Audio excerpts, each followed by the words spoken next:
టిట్టీభము అనేది ఒక చిన్న పక్షి. దానిని లకుముకి పిట్ట అని కూడా అంటారు. ఈ ఆడపక్షి ఒకసారి సముద్రం ఒడ్డున గుడ్లు పెట్టి మేత కోసం వెళ్ళింది. అది తిరిగి వచ్చి చూసేసరికి దాని గుడ్లు అక్కడ కనిపించలేదు. సముద్రపు కెరాటాలు ఆ గుడ్లను సముద్రంలోకి ఈడ్చుకొని పోయాయి. గుడ్లు కనిపించకపోవడంతో ఆ పక్షి చాలా బాధపడింది. అయ్యో, నా బిడ్డలను ఈ పాడు సముద్రం అపహరించుకొని పోయిందే అని తలుచుకుంటూ ఆ చిన్న పక్షి రోదించింది. ఏడుపు ఆపి ఆలోచించింది. పక్షి మనసులో ఒక ఆలోచన మెరుపులాగా మెరిసింది. వెంటనే కార్యాచరణకు దిగింది. సముద్రపు ఒడ్డుకు పోయి తన ముక్కుతో ఒక సముద్రపు నీటి బొట్టును పీల్చి దూరంగా ఎగిరిపోయి ఒకచోట ఉమ్మి వేసేది. మళ్ళీ సముద్రం వద్దకు వచ్చి ఇంకొక బొట్టును పీల్చి దూరంగా పోయి ఉమ్మి వేయసాగింది. ఈ విధంగా అది విశ్రాంతి లేకుండా ఆ నీటిని ఉమ్మి వేసే పనిలో నిమగ్నమైంది. ఆ సముద్ర జలాన్నంతా పీల్చివేస్తే తన గుడ్లు బయటపడతాయి అనుకుంటుంది. టిట్టీబ పక్షి చేస్తున్న పనిని తోటి పక్షులు హేళన చేశాయి. సముద్రాన్ని తోడివేయటం నీ వల్ల అవుతుందా అని ఎగతాళిగా మాట్లాడాయి. మరికొన్ని దాని కష్టం చూడలేక దానికి సహాయం చేశాయి.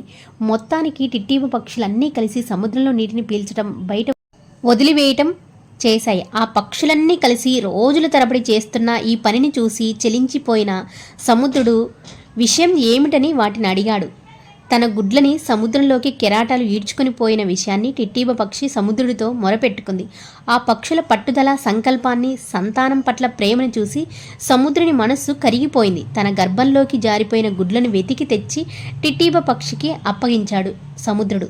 పని చిన్నదా పెద్దదా, అవుతుందా కాదా అనేది కాదు, ముందు ఆ పని పట్ల మనం చూపే చిత్తశుద్ధి, పట్టుదల ఎలా ఉండాలనే సంకల్పాన్ని, తల్లికి బిడ్డల పట్ల ఉండే వాత్సల్యాన్ని ఈ చిన్న కథ మనకైతే తెలుస్తుంది. కథ అయితే నాకు చాలా బాగా నచ్చింది. అందుకని నేను చదువుతూ ఇంకా నలుగురికి తెలియజేద్దామనైతే ఈ కథని ఇక్కడ చదివి వినిపించాను. పక్షి సంకల్ప బలం చూడండి.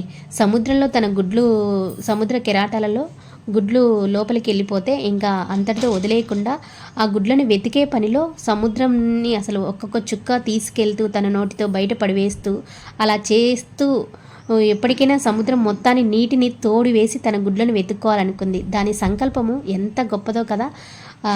చూసే పక్షులన్నీ కొన్ని అయితే ఎగతాళి చేశాయి. అంటే మనం ఏదైనా ఒక పని చేస్తున్నప్పుడు చూసేవాళ్ళు నిజంగా సమాజంలో కూడా అలానే జరుగుతుంది.